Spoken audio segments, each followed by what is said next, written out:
Here we are at Little Rock Central High School, where I'll be reading about the 41st President of the United States, George Bush.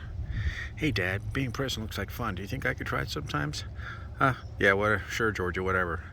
This cartoon, of course, refers to the fact that the 41st president was the father of the 43rd president, George W. Bush. So we sometimes refer to them as 41 and 43, or HW and W.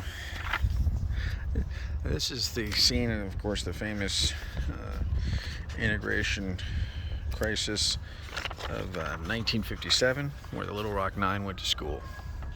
George Bush not involved. There's a picture of Bush in the Oval Office. George Herbert Walker Bush was the 41st President of the United States. He was born in Milton, Massachusetts on June 12, 1924. George H.W. became president in 1989. That was exactly 200 years after the nation's first president, George Washington, was sworn into office. So the U.S. Constitution went into effect with the election of George Washington in 1789. As president, George Bush was known for his patience and skill in dealing with foreign countries. One of his biggest accomplishments was helping to end the Cold War. This was a war of disagreements, words, and threats, mainly between the United States and the Soviet Union. The Soviet Union was made up of Russia and a group of smaller countries controlled by Russia. The Cold War started shortly after the end of World War II in 1945. As Russia pushed the Nazi armies back towards Germany, it occupied the smaller European countries that were in its path. It forced those countries to accept the communist way of life, which was very different from the United States' belief in freedom of all people. So here's a picture of the United States. Does your face hurt because it's killing us? Your mother wears combat boots. Your rocket scientists fell out of the stupid tree. Are those your guided missiles, or are you getting ready for a fireworks show? It's the United States taunting the Soviet Union, 1945 or 1991. Is that your nose, or are you eating a banana? So what? We all wear combat boots. Oh yeah, your rocket scientists forgot to pay their brain bill. How about if we come over and show how we can find your nose with a guided muscle? Threatening to punch the United States in the face, which is not very nice. In Poland, people frustrated with communist rule held labor protests in the late 1980s. After 45 years, the citizens of many Eastern European countries began to revolt. They were fed up with the communist system and with Russia having so much influence over them. They demanded their freedom. President Bush worked with Russia and other world leaders. He wanted to make sure there wouldn't be any violence or hard feelings between the Soviet Union and the rebellious countries they once ruled. Amazingly, in 1991, the Soviet government just kind of just gave up. When its leader, Mikhail Gorbachev, resigned, the Cold War officially ended without even a shot being fired. And this shows you 2 years earlier, in 1989, the Berlin Wall coming down. The fall of the Berlin Wall in 1989 was a huge symbol that the Cold War was coming to an end. It had been built in 1961 to keep people from leaving communist-controlled East Berlin, Germany. So at the time, the city of Berlin was contained within East Germany, but it was divided into a East Berlin controlled by the communists and a West Berlin controlled by non-communists. George H.W. Bush grew up in a wealthy family. His parents had a fancy home in Greenwich, Connecticut, and a big summer house near the ocean in Kennebunkport, Maine. Even though George and his three brothers and sister had everything they ever needed, they weren't spoiled.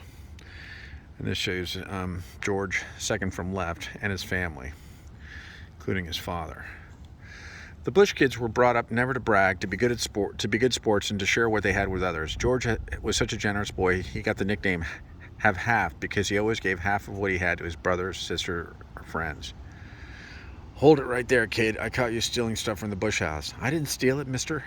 Have Half gave it to me. This kid's taking everything. Radical flyer, radio flyer, the dog, the cat, the boat.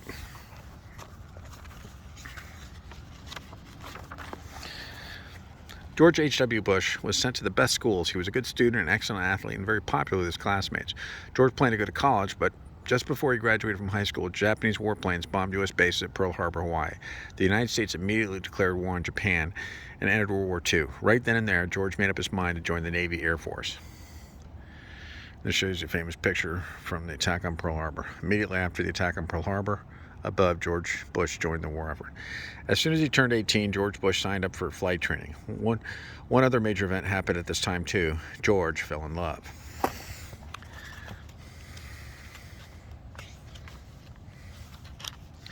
This school costs like $1.5 million to build, I think, in 1925. I don't know how much that would be today. Before he left for his training, George met a girl at a dance. Her name was Barbara Pierce. Right from the start, George and Barbara got along great. They saw as much of each other as possible when George came home on leave. George finished his flight training in 1943 when he was still 18. He learned to fly a torpedo bomber and was the youngest pilot in the U.S. Navy. Okay, Bush, until you're a little older, I want you to stay under the speed limit and be home by 10 p.m. How about 10:15, sir? I'm kind of making fun of his age there.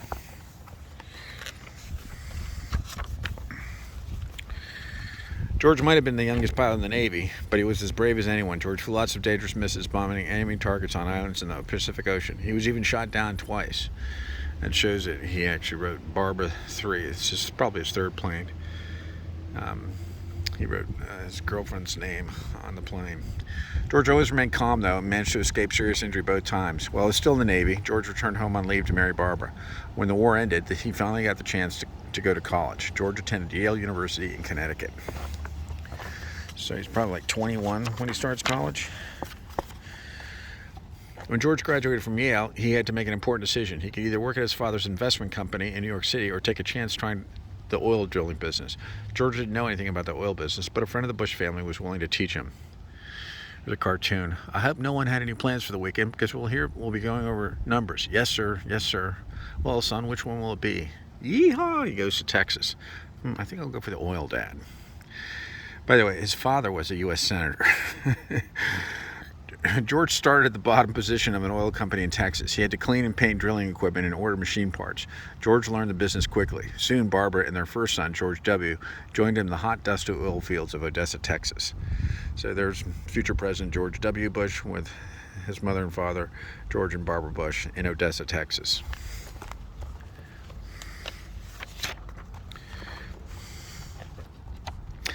George Bush became very successful locating oil. He installed oil drills on land he bought or rented and soon started his own company. It wasn't long before George became a millionaire. Don't tell me the kids were digging the yard again. It's okay, dear. Remember, now we can afford to hire someone to clean them up. Or the kids struck oil. I don't think that actually happened in real life. During the time his company was growing, George became interested in politics. He had ideas about how to make his state governments work better for business owners and the people who lived in Texas. In 1964, he ran for the U.S. Senate as a Republican, but lost to the Democratic candidate. Then, 2 years later, he ran for the U.S. House of Representatives. This time, he won. Here's George Bush left in the oil fields of Midland, Texas.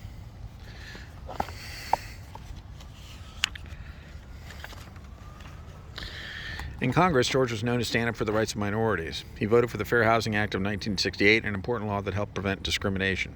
Being a U.S. representative led to a whole series of major government jobs for George H.W. Bush.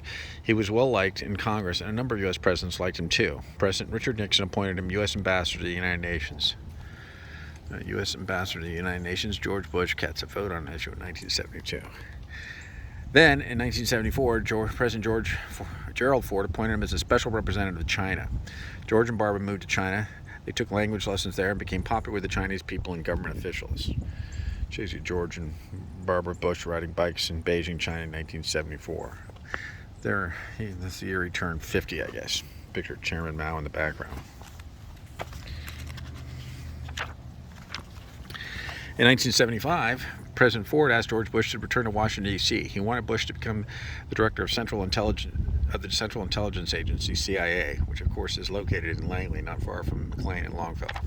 George did a great job as CIA director. He told a friend that it was the most interesting job he'd ever had.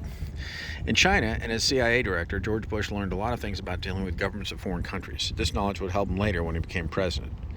It shows you buttons, badges, and other memorabilia from the 1980 Reagan-Bush presidential campaign, which we're coming to right now. In 1980, George felt he had enough experience to run for president of the United States. First, George had to get the support of the Republican Party in order to be nominated. Unfortunately for George, he lost to another Republican, Ronald Reagan. Reagan surprised George, though, by asking him to run as his vice president. George was thrilled. In 1980, Ronald Reagan and George Bush won the election. It shows you Vice President George Bush and President Ronald Reagan. Reagan about, I think, 11 years, I want to say, older than Bush. George served as President Reagan's vice president for 2 4-year terms. And when it was time for the next election, 1988, George Bush decided to run for president again. Because he was a low-key, nice guy and not very forceful in his speeches, his opponents tried to make him out to be a weak leader. One national magazine, Newsweek, even said George was a wimp.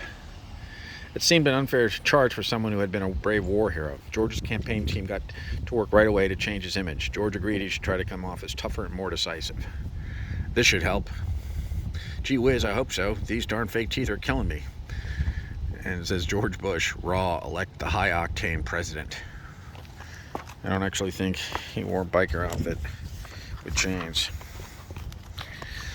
Voters went along with the tougher, more decisive George Bush, and he won the election. Right away, he had to solve a major problem. For years, savings and loans all over the country had been taking their customers' money and investing it foolishly. A savings and loan association is a kind of bank in which the customer's money gets invested in home mortgages. Now these institutions were at risk of going out of business. Here's a picture of George and Barbara walking along the parade route following his inauguration on January 20th, 1989. President Bush worked with Congress to come up with a plan to bail them out. The plan worked, and the savings accounts of millions of Americans were protected. Are you sure this is the best way to invest our customers' money, sir? Of course it is, Whitley. We can double their money. Plus, I'm having lots of fun. And it shows savings and loan acting like a casino, not being very careful. Gambling, in other words. Like a gambler at a casino. The casino makes money, the gambler does not. Another event President Bush handled successfully was the first Persian Gulf War. The Gulf War started when Iraqi dictator Saddam Hussein invaded nearby Kuwait. Kuwait is a small Middle Eastern country with a huge oil supply that Saddam wanted. President Bush couldn't stand the idea of an evil dictator invading a peaceful nation. He worked harder than ever, convincing world leaders to form a coalition to fight Iraq. Shows you a map of the Middle East with Iraq there in the pink.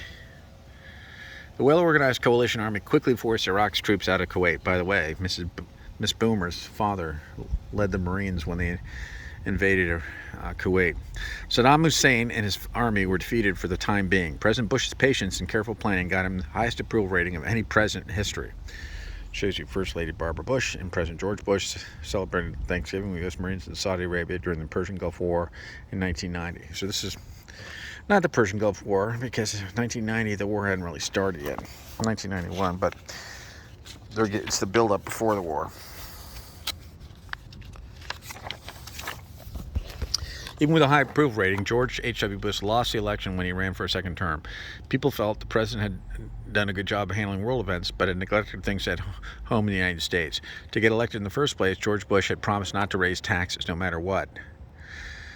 And so when he was running for president in 1988, had said, "Read my lips, no new taxes." This political cartoon by Oliphant criticized the way he later broke his promise and raised taxes. "Watch my lips, I'm going to be the lick drugs president. Watch my lips, I'm going to be the beat the deficit president. Watch my lips, I'm going to be the environment president. Watch my lips, I'm going to be the education president. Watch my lips, I'm going to be the no tax president. Watch my lips, watch my lips." The emperor has no lips. It's a play on the story, The Emperor Has No Clothes. After being president for a while, though, he found he had to break his promise. President Bush realized some important government programs needed more money to continue. Breaking such a firm promise disappointed many voters. In my opinion, President George Bush is the best president ever. He's honest, brave, fair, patient, kind, firm when he has to be, so I'm voting for the other guy. Me too. By the way, can you loan me $5? Because Americans like to borrow money. Unfortunately for President Bush, the economy was also in bad shape when the election came up. Prices on almost everything were going up and many people were out of job. President Bush seemed unaware of the situation. In 1992, discouraged voters chose another candidate to be their president. George and Barbara moved back to Texas, where they enjoyed retirement. George Bush spent more time with his grandchildren, kept involved in politics, and even went skydiving for fun. And so this shows you former President Bush celebrating his 80th birthday by going skydiving. He might have even done it when he was 90. Is that possible? He died just a couple of years ago, I think in 2017, so he might have been like 93 at the time. All right, that's it. That's our 41st president live from Central High School in Little Rock.